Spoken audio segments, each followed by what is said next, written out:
चलिए नेक्स्ट आगे बढ़ते हैं। हम लोगों ने पिछले क्लास में इफेक्ट्स ऑफ फोर्स को पढ़ा। ये थर्ड क्लास है, थर्ड वीडियोज आप देखना शुरू किए हुए हैं और मैं फोर्स के बारे में बताऊं कि फोर्स जैसा कि आपने फर्स्ट चैप्टर में पढ़ा साइंस एंड मेजरमेंट में, वेक्टर स्केलर, इन सभी के वेक्टर स्केलर टेंसर इन सभी के विषय में जाना। और वेक्टर में ये बताया गया फोर्स एक वेक्टर क्वांटिटी है बिल्कुल है, बिकॉज फोर्स में मैग्नीट्यूड भी है, डायरेक्शन भी है, एंड साथ ही साथ फोर्स वेक्टर एडिशन रूल को फॉलो भी करती है। तो इस वजह से हम कह सकते हैं फोर्स एक वेक्टर क्वांटिटी है।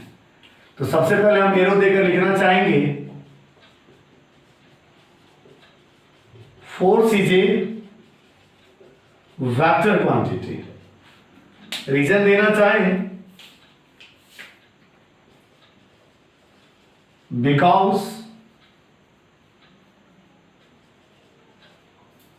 it has magnitude and direction both, साथ ही साथ as well as it follows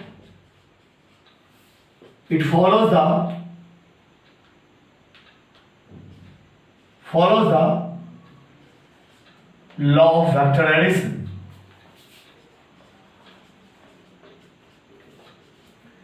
साथ ही साथ ये वेक्टर एडिशन रूल को भी फॉलो करता है, इसलिए वेक्टर है।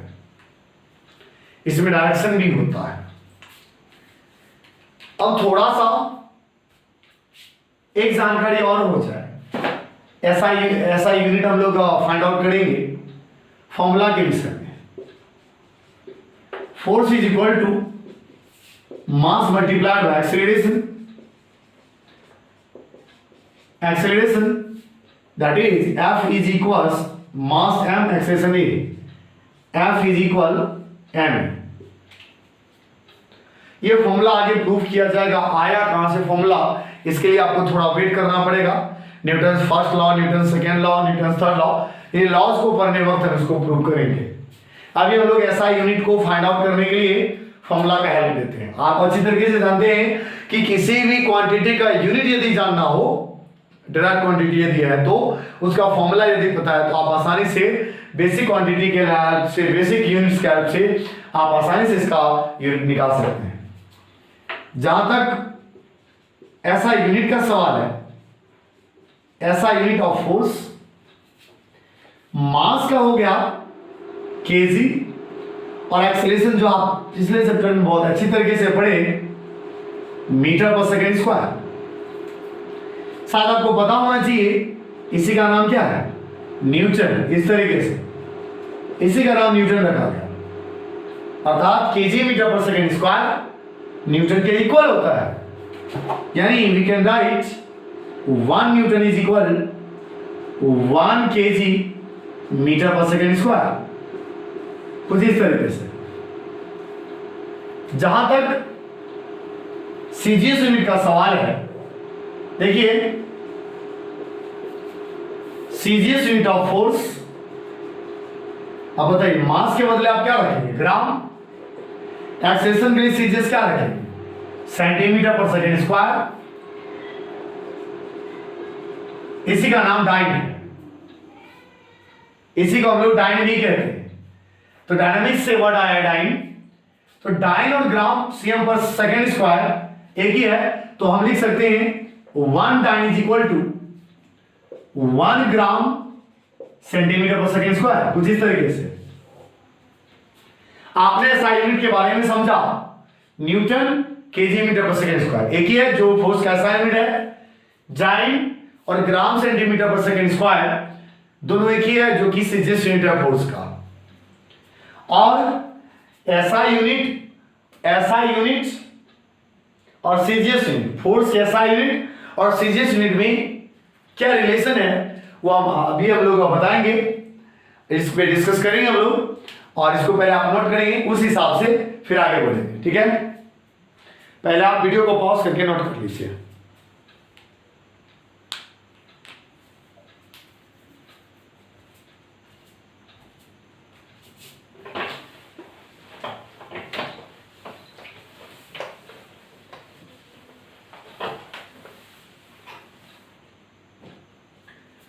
एक स्टेप आता है question type,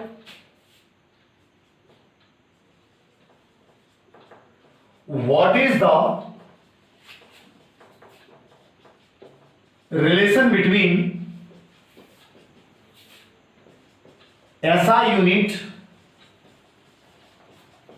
and CGS unit of force. What is the relation between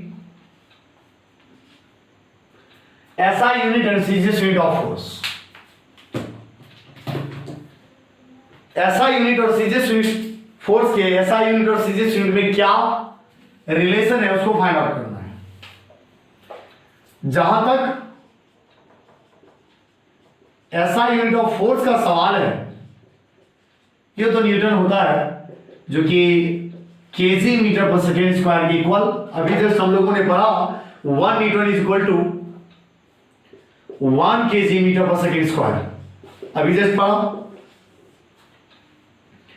जहां तक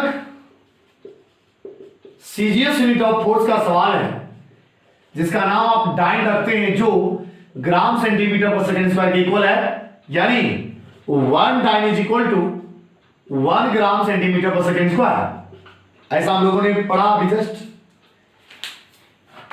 इस दोनों में रिलेशन फाइंड आउट करना है।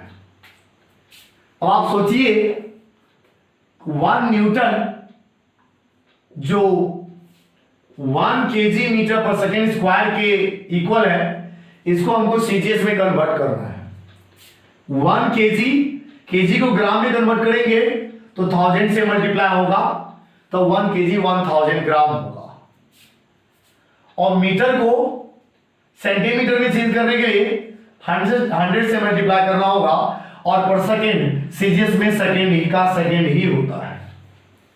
अगर आप गौर से ध्यान से देखें, 10 टू द पावर आप क्या लिख सकते हैं, 5, 3 यहां 2 यहां, तो हो गया ग्राम सेंटीमीटर पर सेकेंड स्क्वायर।